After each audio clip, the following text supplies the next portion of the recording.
রবকে মনে রাখো, রবকে একটা কথা, শুধু একটা কথা বললেন। মা বিদেশ যাওয়ার সময় বলে দিল মাকে ভুলো না, বাপ বিদেশ যাওয়ার সময় বলে দিছে মা বাবাকে ভুলো না, স্ত্রী চোখের পানি ফেলতে ফেলতে বলে দিছে আমাকে ভুলো না, কিন্তু ছেলে বলছে কাঁদতে কাঁদতে আমাকে ভুলবেন না আব্বা, মেয়ে কাঁদতে কাঁদতে বলছে আমাকে ভুলবেন না আব্বা। হ্যাঁ, তো সবাই কথা বিদেশ যাওয়ার পরে এই লোক মনে রাখছে, মাকেও জানাইছে মা আমি আইসা পড়ছি, আব্বাকে বলবেন আমি আসছি, স্ত্রীকে বলছে শুনছো আমি আইসা পড়ছি, কোনো অসুবিধা হয় নাই, আমার ছেলে মেয়েগুলোকে বলবা আমি যে ঠিক মতো আইসা পড়ছি। সবার কথা মনে রাখলো। তো রব্বুল আলামিন বলে দুনিয়ায় যাচ্ছ আমার কথা ভুলো না, কিন্তু আমি তোমাকে সব দেব, আমি তোমাকে সব দেব, আমি তোমাকে সব দেব। তোমার 24 ঘন্টা আমি তদারকি করব।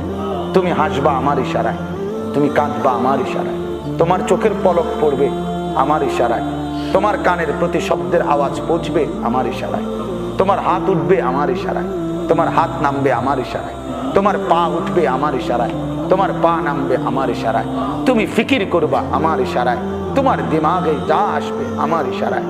এক এক লোকমা আমি দেব, এক এক ভাতের লোকমা আমি দেব, এক এক রিজিক আমি দেব, আমি দেব, আমি দেব, সব আমি দেব, আমাকে ভুলো না, আমাকে ভুলো। বাপ, হায় বন্ধু, হায় নওজোয়ান, হায় মুসলমানের যুবক ভাই, আল্লাহকে সাক্ষী রেখে বলো, আল্লাহকে সাক্ষী রেখে বলো, এখন যারা মসজিদে ঢুকছ, এক মৌলানার কথা শুনতে ঢুকছ, এক হুজুরের কথা শুনতে ঢুকে গেলা, আহা, অথচ আমার আওয়াজের চাইতো বড় আওয়াজে মসজিদে আজান দিছিল, মাগরিবের নামাজের আজান, মসজিদের মাইকে তখন আজান হয়েছিল, হয়েছিল কিনা? কেন আসলা না নওজোয়ান? কোথায় ছিলা তখন? বাপ কোথায় ছিলা? তুমি মুসলমান না, এখন আসলা কেন? এক হুজুরের কাছে আসলে যে শুধু এই কথাই শুনতে হবে এটা জানো না? হুজুর কি তোমার হিন্দি সিনেমার গল্প বলবে? এই হুজুর কি তোমার নর্তকীর গল্প বলবে? তো তুমি তো জানোই এই মোল্লাদের কাছে গেলে, এই হুজুরদের কাছে আসলে এই নামাজের কথাই তো শুনবা, এই কোরআনের কথাই তো বলবে। তো সেই নামাজ, সেই আজান দেওয়ার পর কেন মসজিদে আসলাম? একবার মুসলমানের সন্তান হয়ে 1 মিনিটের জন্য নওজোয়ান ছেলেরা ভাবো, যারা আজকের মাগরিবের নামাজ পড়লা না কিন্তু এখন আল্লাহর ঘরে ঢুকলাম, একটু কি বিবেকে বাঁধলো না? একটু কি বিবেকে বাঁধলো না? রবকে এভাবে কেমনে ভুলে গেল? কেমনে আল্লাহকে? আল্লাহ বলেন তুমি যাতে আমাকে ভুলে না যাও, আমি এই জন্য এই রব নাম শব্দটা সবচেয়ে বেশি ব্যবহার করছি। আমার 99 নামের তো প্রসিদ্ধ, আল্লাহ পাকের মোট নাম 99টা না, একটা ফজিলত শুধু এই 99টা নামে। কথা বুঝছেন নি? এটা খুব গুরুত্বপূর্ণ কথা। আল্লাহর মোট নাম কয়টা না? আল্লাহ পাকের এই 99টা নামের একটা আলাদা ফজিলত। আল্লাহ রাসূল বলেছে ইন্না লিল্লাহি 99 ইসমান ইল্লা ওয়াহিদান। 99টা নামের একটা কি আছে? ফজিলত। মান আহসাহা দাখালাল জান্নাহ। যে এগুলো একত্রে পড়বে সে জান্নাতে যাবে। এই নামগুলোর একটা কি ফজিলত। এই ছাড়াও আল্লাহ পাকের আরো অনেক কি আছে নাম। একটা হাদিসে স্পষ্ট আছে, আল্লাহ রাসূল সাল্লাল্লাহু আলাইহি ওয়াসাল্লাম এই দোয়া করছে, আল্লাহ আপনার যেই নামগুলো কেউ জানে না শুধু আপনি জানেন, সেই নামগুলোর উসিলা দিয়ে দোয়া করছি। তাইলে বোঝা গেল আল্লাহ পাকের এই 99টা নাম ছাড়াও আরো অনেক কি আছে, কিন্তু আল্লাহ তাআলা তার এই অগণিত নাম, কত নাম আল্লাহ বারবার ব্যবহার করে নাই, কত নাম এই হাদিসের মধ্যেই শুধু আছে আর কোথাও ব্যবহার করে নাই, কিন্তু রব এইটা আল্লাহ তাআলা বারবার ব্যবহার করছে, বারবার। আলহামদুলিল্লাহি রাব্বিল আলামিন। এই যে রব, আল্লাহ বলেন রুকুতে যাবা পড়বা সুবহানা রাব্বিয়াল আযীম। এই যে রব, আল্লাহ বলেন রুকু থেকে দাঁড়াবা রব্বানা সামিআল্লাহু লিমান হামিদা, রব্বানা লাকাল হামদ, রব্বানা। এই যে রব, আল্লাহ বলেন আবার সিজদায় যাবা, সুবহানা রাব্বিয়াল আলা, রব্বিয়াল আলা। আবার বলো রব্বিয়াল আলা, আবার বলো, আবার বলো, আবার বলো। আল্লাহ বলেন ভুলো না আমার নাম রব। আমি মাওলা রব নাম দিয়ে তোমাকে রুহের জগতে মনে করাই দিছি, আর জগতে তোমারে আমি রব নাম বলার জন্য বারবার নামাজের মধ্যে মস্ক করাইছি, বারবার বারবার বারবার বারবার। কোরআনুল কারীমের মধ্যে আল্লাহ বলছে, বান্দা যতবার আমার কাছে দোয়া করবা, বারবার রব বলে বলে দোয়া করবা, রব বলে বলে।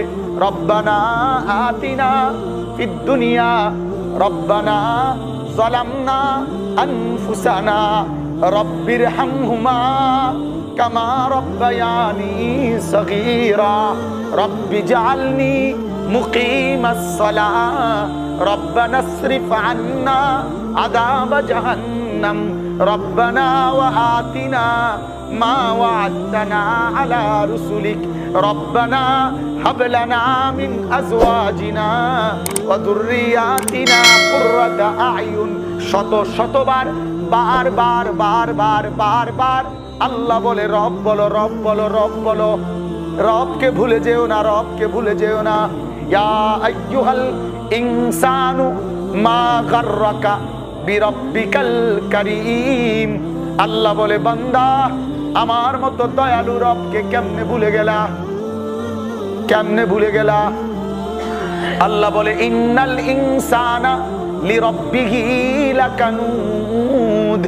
আল্লাহ বলে মানুষ তুমি তো তোমার রবের ব্যাপারে বড় অকৃতজ্ঞ, তোমার আচরণে তো মনে হচ্ছে তুমি রব ভুলে গেছো। এক ওয়াক্ত নামাজ যে পড়ে নাই, রবের কথা তার মনে আছে কিনা? একটা সেজদা যে করলো না, রবকে তার মনে আছে কিনা? হারাম রোজগার যে প্রতিনিয়ত করছে, সে কি রবকে মনে রাখছে কিনা? যার স্ত্রী বেপর্দা, মেয়েরা বেপর্দা, এদের রব মনে আছে কিনা? যেই ছেলেরা অশ্লীল ছবি আর মোবাইল ফেসবুকে নর্তকীর নাচ দেখতে দেখতে জিন্দেগি বরবাদ করছে, বলেন এদের রব মনে আছে কিনা? তাইলে সারাক্ষণ যে রবকে ভুলে যায়, কবরে মান রব্বুকা বললে সে চিনবে কেমনে? বলেন না, কবরেও তো প্রথম প্রশ্ন বলবে মান রব্বুকা। তাইলে রুহের জগতে ছিল আলাস্তু বিরাব্বিকা, আমি কি তোমার রব নই? এখন কবরেও বলবে মান রব্বুকা, তোমার রব কে? তুমি বলবা চিনি না, তুমি বলবা চিনি না। আমি রব বলতে কাউকে জানি না। আমি চিনি মোবাইল, আমি চিনি ফেসবুক, আমি চিনি ইউটিউব, আমি চিনি মোটরসাইকেল, আমি চিনি বন্ধু, আমি চিনি দুনিয়ার সম্পদ। আল্লাহ বলে না না, তোমাকে না রুহের জগতে পাঠাইবার সময় বলছিলাম আমার রব মনে রাখতা, আজ ভুলে গেলা কেন? অতএব আল্লাহ এবার ফেরেশতাকে বলবে, ও আমার ফেরেশতারা, যে আমাকে মনে রাখে নাই, ভুলে গেছে, আমি আল্লাহর পক্ষ থেকে সিদ্ধান্ত হলো জাহান্নামের বিছানা তার কবরে বিছিয়ে দাও, জাহান্নামের পোশাক তার কবরে শরীরে লাগায় দাও, জাহান্নামের দরজা তার জন্য খুলে দাও, জাহান্নামের ভীষণ ভয়ঙ্কর আযাব যেন সে দেখতে পায়। আল্লাহ আমাদেরকে মাফ করে দেন। এজন্য আমার বন্ধুরা, এই ফিকির করা, এই ফিকির করা, যে বলতেছিলাম ওই কথাটা, যে তিনি রাসূল আগের থেকে, তিনি রাসূল কি? কিন্তু যেদিন তিনি 40 বছর বয়সে কালেমার দাওয়াত শুরু করলেন, সেদিন থেকে চূড়ান্তভাবে মক্কার কাফেররা ওনার কি শুরু করছে? বিরোধিতা করছে। বিরোধিতা করছে দুই ভাবে, মৌলিক হলো দুই ভাবে। কিছু বিরোধিতা করছে শারীরিক, কিছু বিরোধিতা করছে মৌখিক। কথা বুঝছেন? মানে আমি কম কথাই বলতে চাইতেছি, যেহেতু সময় কম এই জন্য বলছি। বিরোধিতা কয় ভাবে করছে বলেন? কিছু করছে শারীরিক, কিছু করছে কি মৌখিক। শারীরিক বিরোধিতা মানে জুলুম আর নির্যাতন করছে, ঠিক কি না বলেন? হযরতে বেলাল রাদিয়াল্লাহু তাআলা আনহুর বুকে পাথর চাপা দিয়া রৌদ্রের মধ্যে ফেলে রাখছে। হযরতে খাব্বাব ওনার সাহাবী দুই পাশের কোমরের গোশত জ্বলন্ত কয়লা, লাল কয়লার মধ্যে চাপ দিয়া ধইরা খুলে খুলে ফেলে দিছে। হযরতে সুমাইয়া বর্ষা মেরে উনাকে, মহিলা সাহাবী আবু জেহেল বর্ষা মেরে ওনাকে জাগাত শহীদ করে ফেলছে। হযরতে জানিরা আরেকজন মহিলা সাহাবী, ওনার 2 চোখ উপরে ফেলে দিছে। হযরতে খুবাইব ফাঁসিতে ঝুলাইছে। হযরতে মুসআব বিন উমাইর উলঙ্গ করে ওনাকে পুরা মক্কার গলিতে গলিতে ঘুরাইছে। হযরতে আবু বকর সিদ্দিককে কাবা শরীফের বারান্দায় এমন মারা মারছে, 3 দিন 3 রাত তিনি বেহুশ হয়েছিলেন। আল্লাহর নবী সাল্লাল্লাহু আলাইহি সাল্লামকে আবু লাহাব গলার মধ্যে গামছা জাতীয় কিছু লাগায়া তাই না কাবা ঘরের সীমানা থেকে বের করে দিছে। আবু জাহেল উটের পচা নারী বুড়ি পিঠের উপরে যখন সেজদা দিছে, পিঠের উপরে চাপায়া দিছে। এইভাবে ছোট ছোট পাথর মারতো, কঙ্কর মারতো। তায়েফের বাচ্চারা অজরে পাথর মেরে সমস্ত দেহ মুবারক রক্তাক্ত করছে। কি পরিমাণ রক্ত করছে, যে পরিমাণ হযরত যায়েদ বলে, নবীজির সাথে যিনি ছিলেন, নবীজির পালক পুত্র সাহাবী যায়েদ ইবনে হারেসা, তায়েফের বাচ্চারা এই পরিমাণ পাথর মারছে। পাথরের কারণে রক্ত ঝরতে ঝরতে আল্লাহর নবীর জুতা আর পায়ের তালু রক্ত জমাট বাইধা গেছে। পায়ের পিঠের মধ্যে মৃত্যু পর্যন্ত চালনির মতো ছিদ্র ছিদ্র ছিদ্র ছিদ্র ছিল। এই ছিদ্র আর মিলে নাই। হযরতে আয়েশা বলতেন, আমি বলছি নবীজির পিঠে হাত দিয়া, স্বামী আমার, ইয়া রাসূলুল্লাহ, আপনার পিঠে এগুলো কিসের দাগ, ছিদ্র ছিদ্র? আপনার কি ছোটবেলায় কোনো মারাত্মক কোনো বসন্ত জাতীয় কোনো গুটি বসন্ত কোনো রোগ হয়েছিল কিনা? আল্লাহর নবী চোখের পানি ফেলে বলছে, আয়েশা, আমার গায়ে বসন্তের গোটা বসবে কেন? আমার এই পবিত্র শরীরে কোনোদিন মশাও তো বসে না, আমার এই পবিত্র শরীরে তো কোনোদিন মাছিও বসে না। দেখো না, আমি যেদিক দিয়ে হেঁটে যাই ওই জায়গা পুরা মেশক আম্বরের গ্রাণ হয়ে যায়।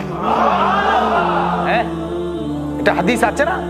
আল্লাহ রসুল যেদিক দিয়ে যেতেন বাকিরা বুঝতো নবীজি এদিক দিয়ে গেছেন। এদিক দিয়ে কিভাবে বুঝতো? ওনার মেশকের গ্রাণ ওনার দেহ মুবারক থেকে বের হতো। আল্লাহ রসুলের সাহাবী মহিলা উম্মে সুলাইম, আনাস রাদিয়াল্লাহু তাআলা আনহুর মা উম্মে সুলাইম, আল্লাহর নবী একদিন গরমের মধ্যে, রৌদ্রের মধ্যে খালি গায়ে পিঠে শুয়েছিলেন। পিঠের মধ্যে তেমন কিছু ছিল না। আল্লাহ রসুলের কপাল এবং পিঠ পাশ থেকে ঘাম ঝরে ঝরে পড়তেছিল। হযরত উম্মে সুলাইম সেগুলো বোতলের মধ্যে ভরছেন। আল্লাহ রসুল বলেন, এগুলো কেন নিচ্ছ? বলছি, ইয়া রাসূলুল্লাহ, এগুলো আমার মেশক আর সুঘ্রাণের কাজ করবে। আল্লাহ রসুল বলেন, আয়েশা, তো যেই পবিত্র দেহের এই হালাত, সেখানে গোটা হবে কেন, সেখানে পোক হবে কেন? মূলত আয়েশা, এগুলো তায়েফের বাচ্চারা যে আমারে পাথর মারছে, সেই পাথরের ছিদ্র হওয়া দাগ।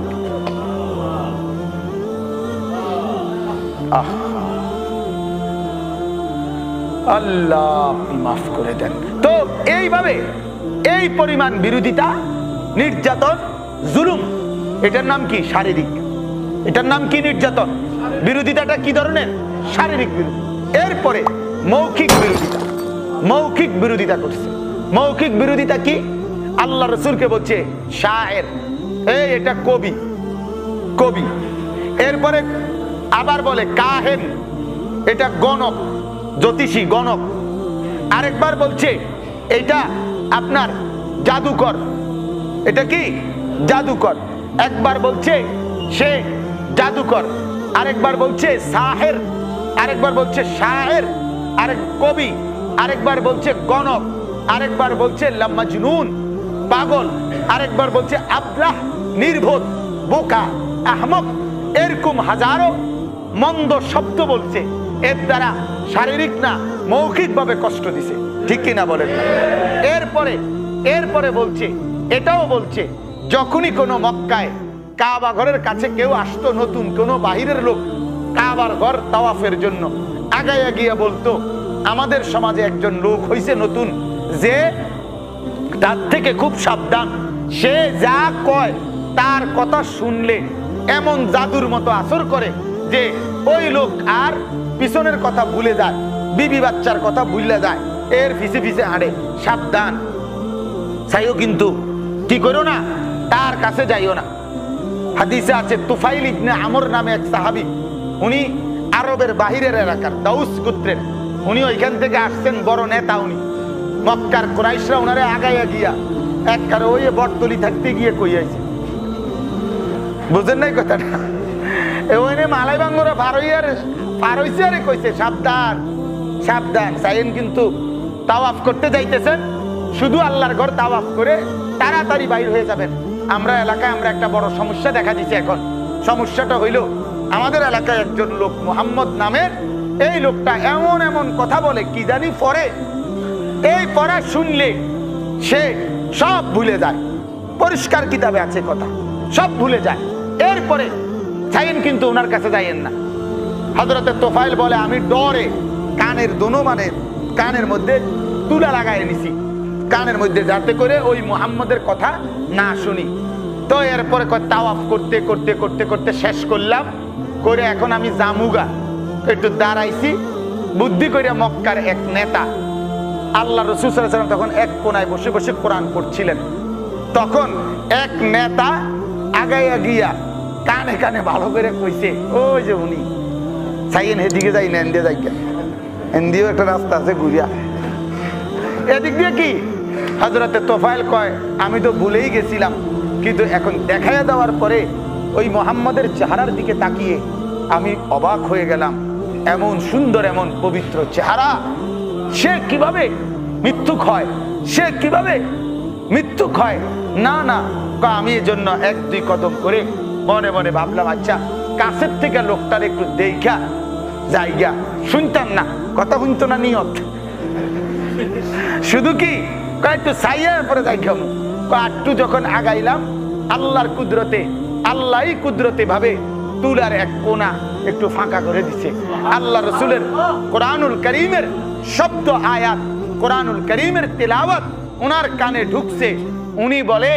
উনি বলে আমি এই তেলাওয়াত ঢুকার কারণে কেন জানি মনের অজান্তেই আগাইতে থাকলাম, আর মুহাম্মদের সামনে গিয়ে বসলাম, নিজেই কোন ফাঁকে তুলা ফালাইয়া দিলাম, পুরা তেলাওয়াত শুনলাম, আর কালেমা পড়ে মুসলমান হলাম।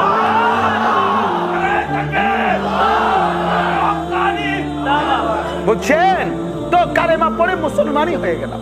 বলেন আলহামদুলিল্লাহ, বলেন আলহামদুলিল্লাহ। তো আল্লাহ রাসূল সাল্লাল্লাহু আলাইহি সাল্লামকে তারা এইভাবে মৌখিক কষ্ট দিছে। এরপরে কিছুদিন পরে যখন দেখতেছে কোনো কথায় কাজ হয় না, এরপরে বলতেছে এই কোরআন মুহাম্মদের বানানো, এই কোরআন কি মুহাম্মদের বানানো কথা। এগুলো সে নিজে নিজে ঠিক করে লয়, আর সকালবেলা অনুসারীদেরকে বলে।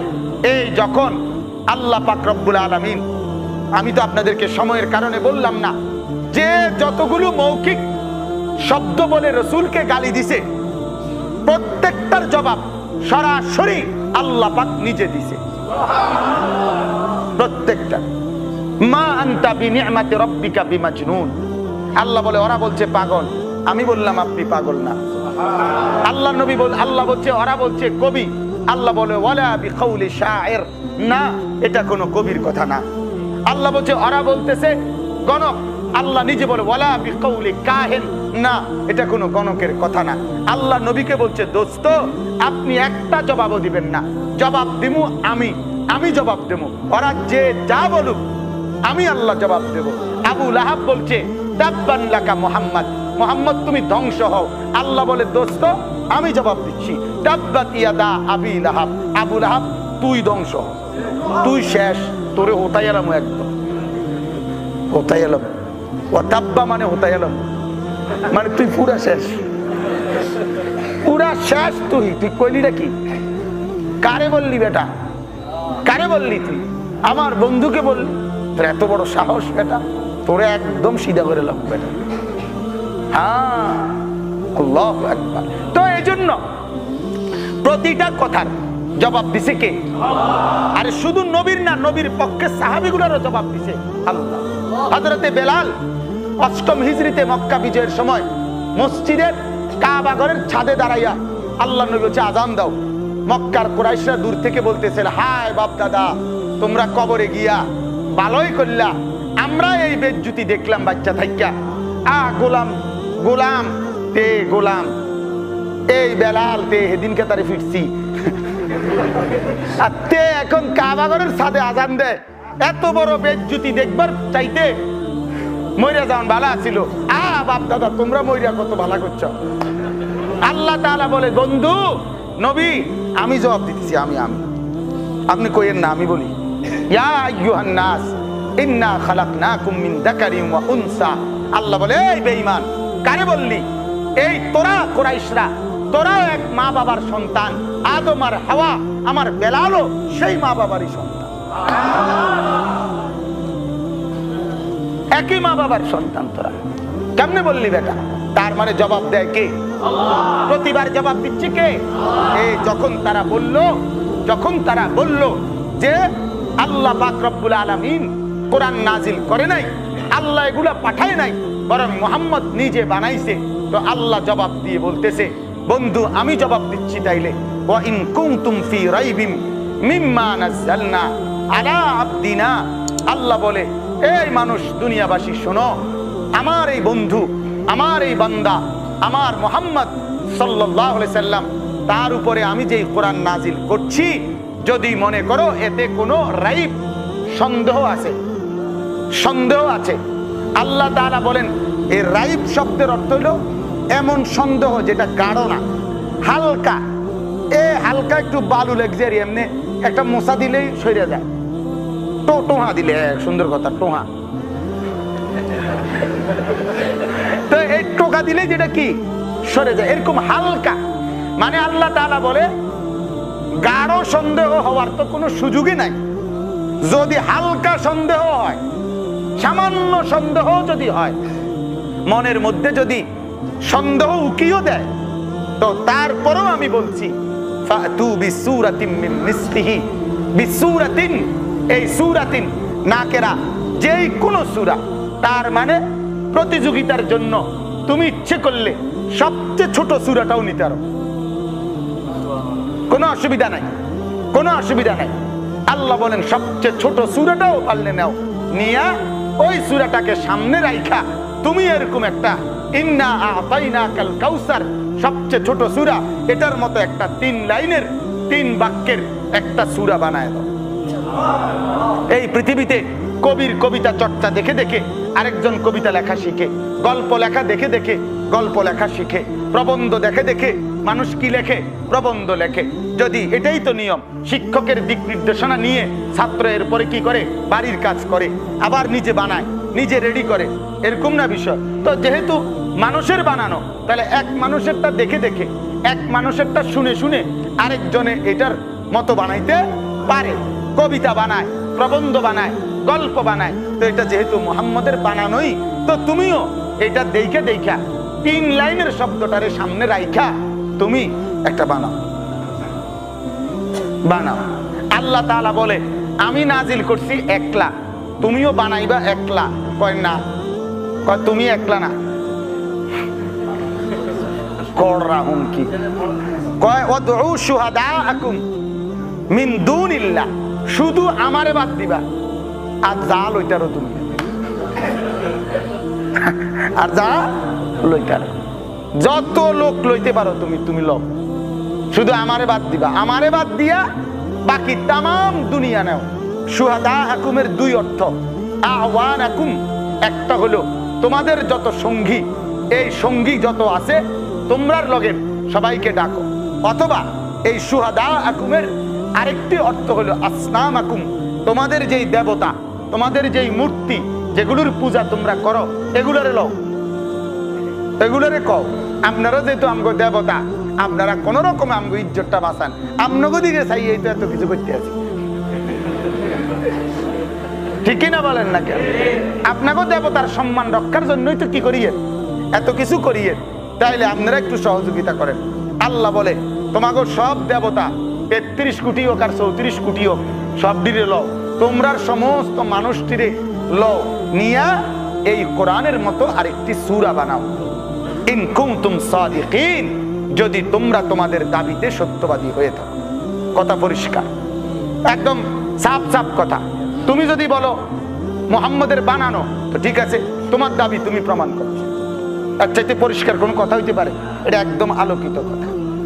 এরপরে আল্লাহ বলে ইল্লাম তাফআলু, যদি না পারো, যদি না পারো।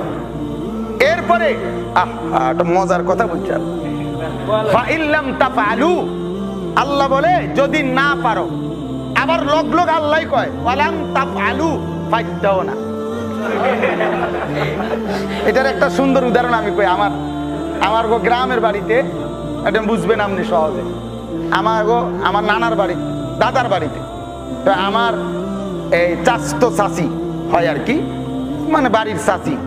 তো একদিন ওই আগের দিনে, এখন মনে কমে গেছে, আগের দিনে মহিলারা মাথার মধ্যে উড়ার মধ্যে কইরা কাছের জিনিস বেচতো, বাড়ি বাড়িয়ে নিয়ে নিয়া বেচতো। মাথার মধ্যে এক উড়া পয়রা বাড়ি বাড়ি নিয়ে নিয়া বেচে, এখনো কম আর কি। তো এই এক মহিলা এই আমগো দাদার বাড়িতে আসছে, ওই মানে এই ওরার মধ্যে করে, ওরা কয় আমগো দেশে, ওরা এই ওরার মধ্যে করে এই কাছের প্লেট ফুলুট ইডি নিয়ে আইছে। তা আসছে, আর ইডি যখন নামাইছে, আমার আম্মা আরো চাচিরাও অন্যান্যরাও এই বেডির এনে ওই ভিড় করে দাঁড়াইছে আর কি, ওইটি সাইতে আছে যে কি কি আনছে।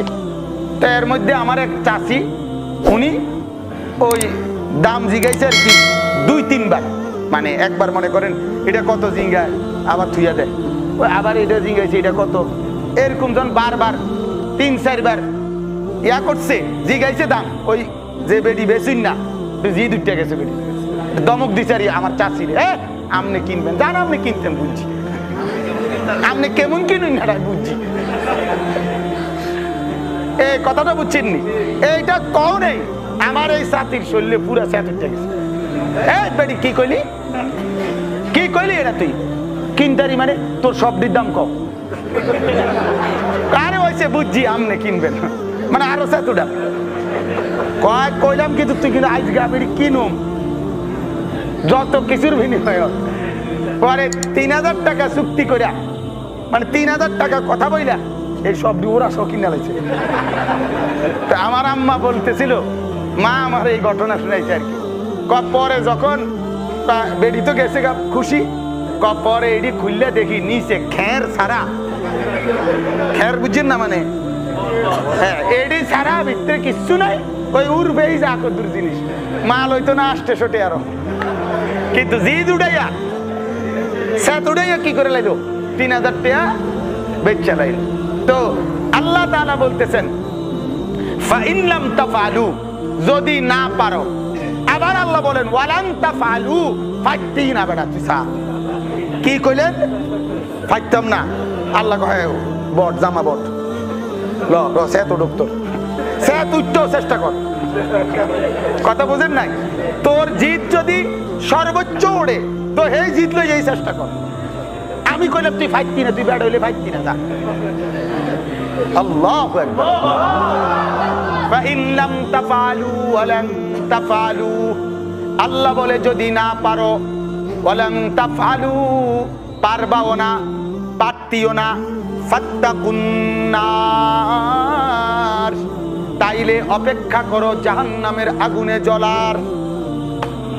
যদি কোরআনের বিরোধিতা করার কারণে, কোরআনের বিরুদ্ধে মিথ্যা কথা বলার কারণে, আমি আল্লাহ তো পরিষ্কার চ্যালেঞ্জ করলাম, এই কোরআনের সমকক্ষ আরেকটা সূরা বানাও, এই কোরআনের মতো করে কিছু লিখে দাও। যদি না পারো, যদি পারবাও না, তাইলে ফাত্তাকুন নার আল্লাতী ওয়াকুদুহান নাসু ওয়াল হিজারা, তাইলে জাহান্নামের আগুনে জ্বলবার অপেক্ষা করো।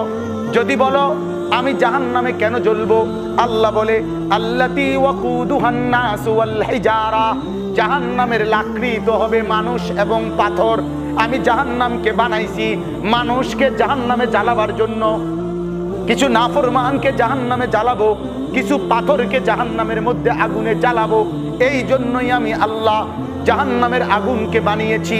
উইদ্দাত লিল কাফিরিন, জাহান্নাম তো আমি বানিয়েছি বেঈমান কাফের নাফরমানদের জন্য। বলেন নাউজুবিল্লাহ।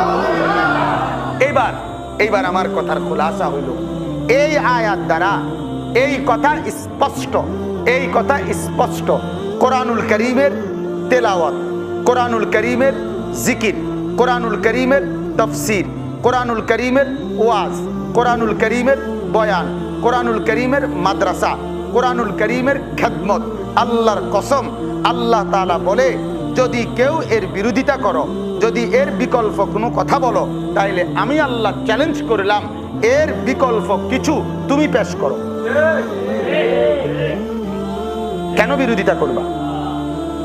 কেন এর বিপক্ষে যাবা? এর বিকল্পটা তুমি বলো। বোঝেন নাই আমার কথাটা? এই ছেলে কোরআন শরীফ পড়ায় মহল্লার বাচ্চারে, আপনি যদি বলেন না পড়াইতে পারবে না, তো তুমি এর বিকল্পটা কও। কথা বুঝেন নাই? কি করতো তুমি কও, তাইলে তুমি এটা বলো। তা তুমি কোরআন শরীফ পড়াইতে পারবা না, তুমি হাট্টিমা টিম টিম, তারা মাঠে পারে ডিম, তাদের খাড়া দুটো শিং, তারা হাট্টিমা টিম টিম, এ টিম টিম টিম টিম করবা। তুমি কি করবা? Team team team team team team করবা তুমি। তো হাট্টিমা টিম টিম আমি প্রায় বলি, আপনারা মনে অনেকে শুনছেন আমার এই কথাটা, যে আসমানের নিচে জমিনের উপরে হাট্টিমা টিম বলতে পৃথিবীতে কিছু নাই। চাঁদের দেশেও নাই, মঙ্গল গ্রহেও নাই, সৌরজগতেও নাই, আটলান্টিক মহাসাগরের নিচে হাট্টিমা টিম বলতে কিছু নাই, হিমালয় পর্বতের উপরে হাট্টিমা টিম বলতে কিছু নাই। পৃথিবীর কোথাও কোনো পশু পাখি জন্তু জানোয়ার কীট পতঙ্গ হাট্টিমা টিম নামে নাই। তাহলে হাট্টিমা টিম কিটা?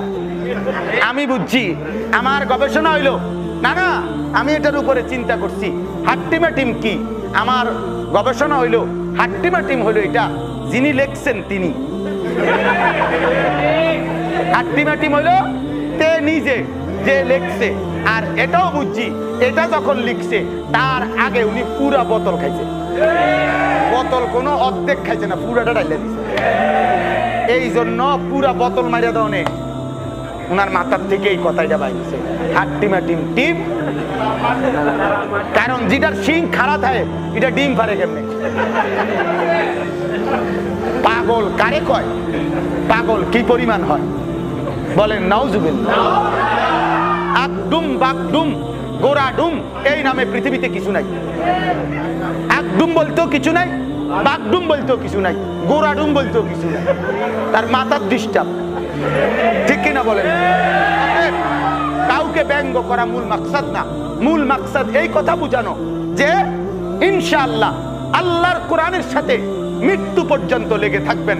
বলেন ইনশাআল্লাহ, বলেন ইনশাআল্লাহ, বলেন ইনশাআল্লাহ। আল্লাহ আপনি কবুল করেন। আমার বাপ, আমার কথা, আমার শব্দ, আমার আচরণে যেন কোরআনের বিরোধিতা বোঝা না যায়, তাইলে হাসরের ময়দানে কষ্ট পাবেন। আমার বাপ হাসরের ময়দানে কষ্ট পাবেন। ফাত্তাকুন নার, ফাত্তাকুন নার। আল্লাহ বলছে কোরআনের বিরুদ্ধে বলবা, কোরআনের বিপক্ষে থাকবা, কোরআনের সাথে কোন রকম দুশ্মনী করবা, তাইলে জাহান্নামের আগুনে জ্বলার জন্য প্রস্তুত হও। আল্লাহ আমাদেরকে মাফ করে দেন, আল্লাহ মহল্লাবাসীকে মাফ করে দেন, আল্লাহ পাক সকলকে কবুল আর মঞ্জুর করে নেন। যেই বাচ্চারা এই নাসির ভাইয়ের মাদ্রাসায় কোরআনুল কারীম পড়ছে, আল্লাহ প্রত্যেককে কোরআনওয়ালা, নামাজওয়ালা, সেজদাওয়ালা বানিয়ে দেন। যত মহল্লাবাসী সহযোগিতা করছে সকলকে আল্লাহ তাআলা কবুল করেন, আল্লাহ সকলকে হিম্মত দান করেন। বাবারা, মুরব্বীরা, আপনাদেরও কোরআন ঠিক করা দরকার, জওয়ানেরও কোরআন ঠিক করা দরকার, স্কুল কলেজের বাচ্চাদেরও কোরআন ঠিক করা দরকার। আল্লাহর কসম, অশুদ্ধ কোরআন যিনি পড়েন, অশুদ্ধ যার সূরা কেরাত, তার নামাজ হয় না, হয় না, হয় না। দৈন্তান নয় কান্না, কি নয় কান্না? হ্যাঁ, কোন মর্দিনান্ন না, দৈন্তান্ন, দৈন্তান নয় কান্না। তার নামাজ হয় না, নামাজ হয় না। অশুদ্ধ কোরআন যে পড়ে তার নামাজ হয় না। তাইলে যেই সমস্ত মুরব্বীরা কোরআন শরীফ অশুদ্ধ পড়েন, অথচ কষ্ট কইরা উজু কইরা শীতের মধ্যে বছরের পর বছর নামাজ পড়তেছেন, অথচ আপনার নামাজের জমা হচ্ছে না, তাইলে আপনার ফায়দাটা কি? কথা বলেন না কেন? এই জন্য যদি বলেন না হয় আমি ফিরে এসেছি, হয় কথা বলেন না, ফিরে এসেছি কি হয়, তাইলে কেমনে হয় এটা আমারে বুঝাইয়ে আমার নাম্বারে জানাই। কেমনে হয় বলে অমুক হুজুরে কইছে, পৃথিবীর কোন আলেম বলছে, কোন মসজিদের ইমাম বলছে যে অশুদ্ধ কোরআন শরীফ পড়লে নামাজ হয়, এটা আপনি বলেন। কথা বোঝেন নাই আমার? যার যারে পছন্দ হয়, যে ফিসাবের কাছেই দরকার, যেই হুজুরের কাছে দরকার, আমনের তরিকার, আমনের লাইনের, আমনের দরবারের হুজুরে আপনি জিগান, জিগাই এটা ফতুয়া নিয়ে আসেন যে অশুদ্ধ কোরআন শরীফ পড়লে নামাজ হয়। কথা বোঝেন নাই আপনার? তাইলে কেন নিজেকে ক্ষতি করবেন বলেন? কেন নিজের লস করবেন বাজান? কোন আপনি কোরআন শরীফ 10টা সূরা ঠিক করতে 200 বছর লাগে না, ঠিক কিনা বলেন?